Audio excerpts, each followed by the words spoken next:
Hello সবাইকে, আজকে আমি একটা স্পেশাল দিন জামাই ষষ্ঠী স্পেশাল ব্লগ স্টার্ট করছি। অনেক দিন পর আমি একটা ব্লগ স্টার্ট করলাম। তো সকালবেলায় স্নান করে দেখো এক ঝুড়ি ফুল বাড়িরই গাছের, তো সেগুলো দিয়ে গোপু সোনাকে সবাইকে সুন্দর করে পুজোটা দিয়ে নিচ্ছিলাম। আমিই দিয়েছিলাম সেদিন পুজো, কারণ মা সেদিন খুব ভোরবেলা থেকেই রান্না শুরু করেছিল। আমি আগের দিন চলে এসেছিলাম, মায়ের সাথে কিছু কিছু হেল্প করে দিয়েছি। তারপর পুজো দিয়ে ওঠার পর মা একটু চা বানালো, সেই চাটা খেয়ে নিলাম। দেখো কতগুলো বিস্কুট দিয়ে চা খেলাম, কারণ যেহেতু এখন টুকটাক কাজ করতে হবে তাই জন্য ব্যস্ত থাকবো। তো মা ইলিশ মাছগুলো দেখো এই ধরন করে একবারে ইলিশ সর্ষেটা করছে। তো ইলিশ মাছ জামাই ষষ্ঠী স্পেশাল, তো মা এইভাবে করেছে তেজপাতা দিয়ে নতুনত্বভাবে। আরও অনেক পমফ্রেট মাছ ছিল, পাবদা মাছ করেছিল, অনেক কিছু, পার্শে মাছ ভাজা করেছিল, আবার সাথে চিংড়ি মাছও ছিল, সেটাকে পটলের দোরমা করা হয়েছে। ভাজার জন্য ভাজাগুলো কেটে নেওয়া হয়েছে। এই দেখো মা একটা অরেঞ্জের শরবত বানিয়েছিল। চলে এসছেন বড়মশাই কৃষ্ণেন্দুবাবু। তো যাই হোক, এখন ওর শরবতটা দিলাম, খুব ভালো হয়েছে, বলছে দারুণ হয়েছে। তো মা সব ডেকোরেশন করেছে, দিদি ফুলি এসছে।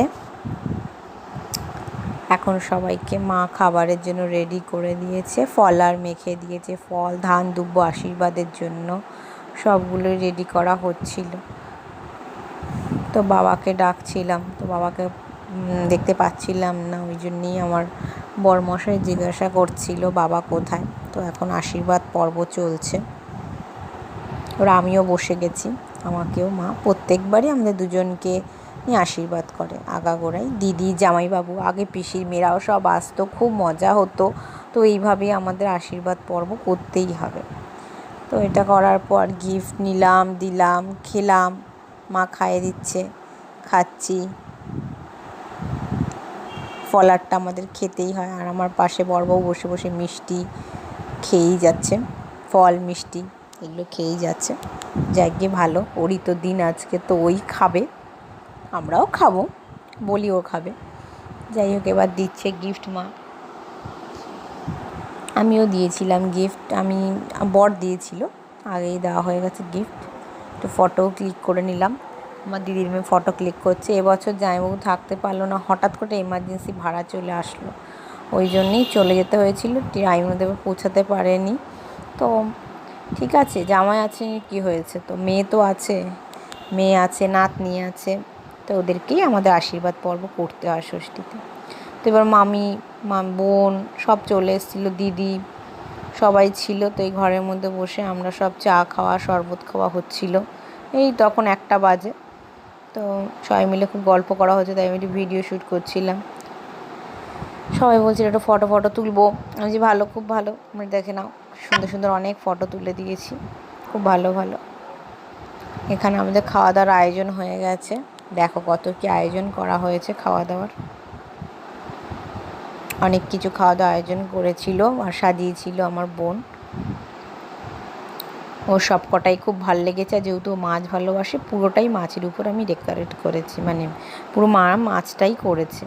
সবাই মিলে আমরা এখানে খেতে বসে গেছিলাম। লাস্টে ও খাওয়া দাওয়ার পর আমরা সবাই একসাথে বসে গেছিলাম। তো প্রত্যেক সময় আমরা এভাবে একসাথেই বসে যাই, ভাইফোঁটা বলো, জামাই ষষ্ঠী বলো, আমরা সবাই একসাথে বাড়ির যে কোনো অনুষ্ঠানে যখন সবাই একসাথে থাকি, জমজমাটি ব্যাপার, তখন একসাথে খেয়েছে নিয়ে এবার সবার কাজ সেরে ঠেরে এবার আইসক্রিম কাটলো আমার বরমশাই। তো আইসক্রিমটা ওই সার্ভ করতে গিয়ে আবার বিছানায়ও ফেলে দিল। এই নিয়ে আমি বললাম, তুমি কি করছো, কাজ ঠিক হচ্ছে না। এই করতে করতে হাসতে হাসতে ও সব হাসাহাসি হচ্ছিলো, কারণ প্রচণ্ড গরম পড়েছিল। ওই জন্য বললাম, এই এসি চলছে এই ঘরে, ওই দেখো ফেলে দিল, কি যে করে ও বোঝা যায় না। তো খুব গরম হচ্ছিলো বলে এই জন্যই বললাম, এই ঘরটা এসি চলছে, তো এসির তলায় সবাই মিলে বসে একটু আইসক্রিমটা খাওয়া যাবে, বেশ ভালোই লাগবে। সারাক্ষণ খাওয়ার পর অনেকক্ষণ ধরে আইসক্রিম করছিল, কখন থেকে কাটবে। এই আইসক্রিমের বারটা এনেছিল ম্যাঙ্গো ফ্লেভারের, বেশ ভালো ছিল খেতে। সব খাচ্ছিলাম আমরা, খেয়ে একটু রেস্ট নিয়ে শুয়ে লাস্টে দেখলে বিকেল হয়ে গেছে। সবাই মিলে একটু এই বিকেলবেলা একটু বাইরে উঠোনের সামনেটা বেরিয়েছিলাম, মানে এমনি বসেছিলাম। কি করব, খাওয়াও খুব বেলায় হয়েছিল, 3:30 বেজে গেছিলো। তো এরকম আকাশটাও মেঘলা মেঘলা করছিল বিকেলের দিকটায়, কি জানি, তবে বৃষ্টির তো কোনো শুনিনি সম্ভাবনা আছে। তো আবার যথারীতি নিরাশই হয়ে গেলাম যে বৃষ্টি আসবে না। তো অনেকটা গরম আমাদের এখানে কম, সেটাই বোন বলছে। ওর দিদিকে ফোন করেছিল, ওটাই দেখাচ্ছে, মানে রিমাকে, আমার আরেকটা বোন না, আমার দিদিই হবে, মামার মেয়ে। তো ওকে দেখাচ্ছিল এরকম, সব মিলে ভিডিও করছিলাম। এই দেখো আমি ওর একটু ঘরের মধ্যে বসে মামি মা সব গল্প করছে, আমি সেটারও একটু ভিডিও করে নিচ্ছিলাম। যাই হোক, দেখে নাও, বেশ ভালো লাগছিলো। আমার যেহেতু ঠান্ডা ঠান্ডা বেশ, আমাদের দিকটা একটু বিকেলের পর সত্যিই ঠান্ডা দেয়, কারণ আমি গড়িয়ায় থাকলে তখন এত সত্যি ঠান্ডা পাই না বিকেলের টাইমটা। তো এখানে আমাদের টগর গাছ আছে, পুরো সাদা টগর ফুলে দেখো কি সুন্দর ভর্তি হয়ে আছে। এটা দারুণ লাগছে, এটা সত্যি দারুণ লাগে। আমাদের এখানে সবার বাড়িতে এত টগর গাছ আর এত টগর ফুল হয়ে থাকে, মানে বলার মতন নয়। হালকা হালকা হাওয়াও হচ্ছিল দেখো। আমি ভাবলাম কী জানি ঝড়টার একটু উঠবে হয়তো, বাট ঝড়টার কিছুই ওঠেনি, হাওয়াই দিচ্ছিল। তো ওই জন্য আমি একটু ভিডিও করছিলাম, গল্প করছিলাম। দেখো এবার আমরা একটু সন্ধ্যাবেলায় গেছিলাম একটু টুকটাক একটু কেনাকাটি করতে, কেনাকাটি করে একটু ফিরছিলাম। দেখো একটু খাবার দাবারের কেনাকাটি করে, তো বাড়িতে আবার একটু সন্ধ্যায় একটু টিফিন খাওয়া হলো। তো একদম আর কোনো ভিডিও শ্যুট করা হয়নি। একটা বান্ধবী এসেছিল, গল্প করছিলাম, কিন্তু তারপরে তো বিশাল প্রচণ্ড জোরে ঝড় বৃষ্টি শুরু হয়ে গেল। জানি না কাদের কোথায় হয়েছে, বাট আমাদের এখানে প্রচুর ঝড় বৃষ্টি, দেখতে পাচ্ছ প্রচণ্ড বৃষ্টি হয়েছিল। তো এটাই আজকের মতন, এখানেই বৃষ্টি দিয়ে সমাপ্ত। টাটা।